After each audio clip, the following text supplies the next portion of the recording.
agar jangan ku sesat, pegang tanganku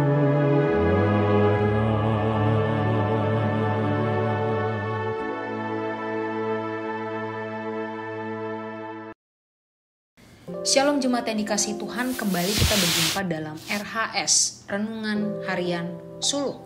Dan hari ini saya akan kembali melanjutkan pembacaan dari Keluaran pasal yang kedua ayat 11 sampai 22. Sekali lagi, Keluaran pasal yang kedua ayat 11 sampai 22. Kalau sebelumnya kita udah baca dari Keluaran pasal 2 ayat 1 sampai 10 tentang Musa yang lahir begitu ya. Maka kali ini kita akan masuk lebih jauh dalam fase kehidupan Musa, yaitu ketika Musa sudah kurang lebih 30-40 tahun di Mesir, dia sudah jadi seorang pangeran. Kalau sudah Bapak Ibu, mari kita buka bersama, kita baca bersama-sama Keluaran 2 ayat 11 sampai 22. Saya akan bacakannya untuk kita semua.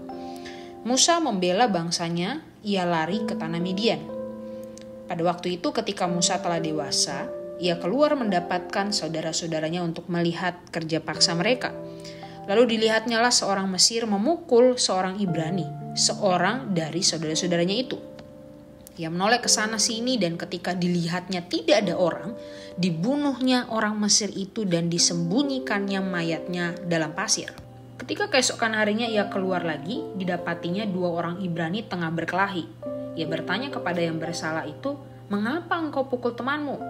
Tetapi jawabnya, "Siapakah yang mengangkat engkau menjadi pemimpin dan hakim atas kami? Apakah engkau bermaksud membunuh aku sama seperti engkau telah membunuh orang Mesir itu?" Musa menjadi takut sebab pikirnya tentulah perkara itu telah ketahuan. Ketika Firaun mendengar tentang perkara itu, dicarinya ikhtiar untuk membunuh Musa. Tetapi Musa melarikan diri dari hadapan Firaun dan tiba di tanah Midian. Lalu ia duduk-duduk di tepi sebuah sumur. Adapun imam di Midian itu mempunyai 7 anak perempuan. Mereka datang menimba air dan mengisi palungan-palungan untuk memberi minum kambing domba ayahnya. Maka datanglah gembala-gembala yang mengusir mereka, lalu Musa bangkit menolong mereka dan memberi minum kambing domba mereka. Ketika mereka sampai kepada Rehuel, ayah mereka, berkatalah ia, "Mengapa selekas itu kamu pulang hari ini?" Jawab mereka, "Seorang Mesir menolong kami terhadap gembala-gembala, bahkan ia menimba air banyak-banyak untuk kami dan memberi minum kambing domba." Ia berkata kepada anak-anaknya, "Di manakah ia? Mengapakah kamu tinggalkan orang itu? Panggillah dia makan." Musa bersedia tinggal di rumah itu, lalu diberikan Rehuela Zipora anaknya kepada Musa. Perempuan itu melahirkan seorang anak laki-laki, maka Musa menamainya Gersom, sebab katanya, "Aku telah menjadi seorang pendatang di negeri asing." Sedemikian jauh bacaan firman Tuhan. Bapak Ibu yang dikasihi Tuhan, waktu di Kupang begitu ya, dulu waktu saya nyetir satu kali, pulang-pulang malam-malam dari persekutuan remaja, tiba-tiba saya ditabrak sama angkot dengan kencang sampai spionnya ucul gitu ya, sampai spionnya cuat ketabrak gitu. Spontan langsung saya kejar angkotnya dan saya suruh turun supirnya itu, tak omel-omelin gitu ya Bapak Ibu, sampai papa saya datang dan langsung mukul supirnya gitu. Papa saya datang langsung tanya, "Mana sih supirnya?" gitu ya, datang langsung dipukul gitu. Itu aksi yang dilakukan spontan gitu ya, ketika seseorang diserang, ketika seseorang mendapatkan satu tekanan, dia biasa mendefense atau mungkin bahkan menyerang balik.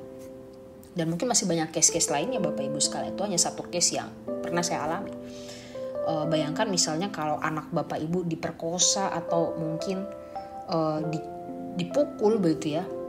Contoh aja berkelahi sama teman sekolah kemudian dipukul, bisa aja respon kita tuh marah besar sama orang yang mukul, sama teman yang mukul. Atau gimana kalau orang tua Anda dipukul, misalnya kebalikan, orang tua Anda dipukul sampai setengah mati gitu. Atau minimal aja dihina gitu. Pasti langsung nada tuh tinggi gitu ya, pengen ngomel balik, pengen marahin balik gitu. Rasanya kita akan bergerak ketika kejahatan itu dilakukan terhadap orang-orang terdekat kita. Atau mungkin rasanya kita juga akan bergerak ketika kejahatan itu dilakukan terhadap orang-orang lemah. Kita merasa gak bisa kalau diam aja gitu ya. Saya akan balas dia. Gak bisa kalau begini aja. Atau minimal pengennya kita labrak gitu ya. Kita kasih tahu gitu ya yang benar tuh kayak apa. Nah Bapak Ibu, Musa ada dalam kondisi yang sama. Suku sebangsanya Yahudi, orang Ibrani, diperlakukan dengan kasar, dianiaya, ditindas. Mereka dipukul. Dan otomatis bagian ini mengatakan bahwa Musa pengen bela bangsanya gitu. Makanya dia kesel dan gak heran kalau sampai akhirnya dia bunuh orang Mesir itu. Tapi pertanyaannya, apakah hanya itu satu-satunya cara untuk membela bangsanya? Kan dia pangeran gitu ya, kalau dipikir-pikir waktu itu dia punya kuasa, dia punya jabatan. Dan sebenarnya bisa aja dong ya dia pakai kuasanya untuk merintahin orang-orang Mesir itu, prajurit-prajurit itu gak mukul orang Ibrani gitu ya. Dia punya aja, dia bisa melakukan cara lain sebenarnya. Berarti dalam konteks ini kayaknya bisa dibilang bahwa Musa sudah lepas kontrol. Dia udah emosi dan akhirnya main hakim sendiri. Bahkan sebenarnya kita bisa lihat dia sudah merencanakannya gitu. Ayat 12 mengatakan dia noleh kiri kanan dulu. Ada orang atau enggak, baru dia bunuh, baru dia gerak. Jadi dia benar-benar memperhatikan dengan baik, dia cari kesempatan yang dia bunuh. Di sini kita lihat dia berusaha mau jadi pahlawan, seolah-olah mau menjadi hero, penyelamat, juru selamatnya bangsanya. Akhirnya dia pakai cara ini, gitu ya. Dia berusaha menolong bangsanya dengan caranya sendiri. Dan disinilah Allah memproses Musa, Bapak Ibu sekalian. Allah mengajak dan melatih Musa melihat bahwa dia perlu terus mengoreksi hati, motifnya, kerinduannya. Musa perlu belajar bagaimana untuk benar-benar taat, bagaimana belajar untuk sabar dan ikut cara Tuhan bekerja gitu ya. Dan makanya pengajaran Tuhan ini nampak bahkan di ayat 13-15 orang-orang sebangsanya malah nyinggung soal pembunuhan yang Musa lakukan.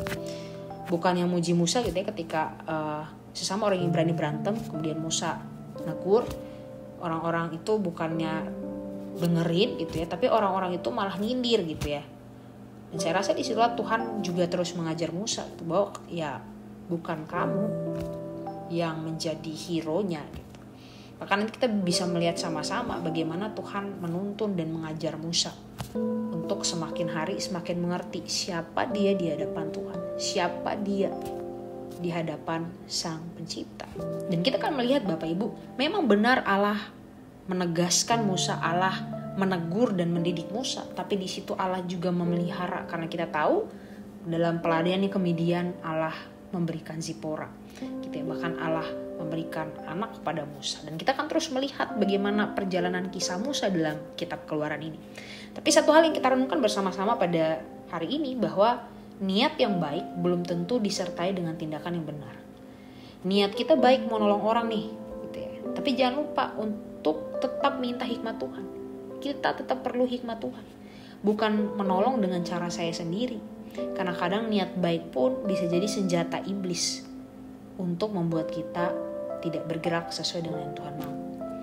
Iblis memang gak bisa buat kita berdosa secara literal, tapi dia bisa pakai hal-hal yang nampaknya baik untuk membuat kita jatuh dalam dosa. Karena itu mari sama-sama belajar untuk tetap menyandarkan pikiran dan tindakan kita sama Kristus, Bapak Ibu. Sekalipun hal yang baik yang mau kita kerjakan, mari sama-sama minta hikmat dari Tuhan. Biarlah Tuhan yang berjalan di depan, Tuhan yang pimpin segala hal baik yang mau kita kerjain. Biar semuanya bisa sesuai dengan apa yang Tuhan mau. Dan biarlah kita terus bersandar kepada bagaimana cara Tuhan memimpin dan bekerja memproses hidup kita. Amin. Mari kita berdoa. Tuhan, kami sadar dalam keseharian kami ada hal-hal baik yang pengen kami lakukan, yang rindu untuk kami kerjakan. Ketika melihat ketidakadilan, hati kami begitu bergelora, ingin membela, ingin menolong. Tapi biarlah Tuhan dalam gelora hati kami, Tuhan terus ingatkan kami untuk tetap ingat meminta hikmat dari Tuhan. Tetap memikirkan apa yang baik sesuai dengan yang Tuhan mau, yang harus saya kerjakan, yang harus saya lakukan. Biarlah dalam perbuatan baik itu yang saya lakukan, Tuhan tetap bisa disenangkan. Tolong kami Tuhan, mampukan kami berjalan sesuai dengan yang Tuhan mau. Makasih Tuhan, ini doa kami, di dalam nama Tuhan Yesus Kristus kami sudah berdoa.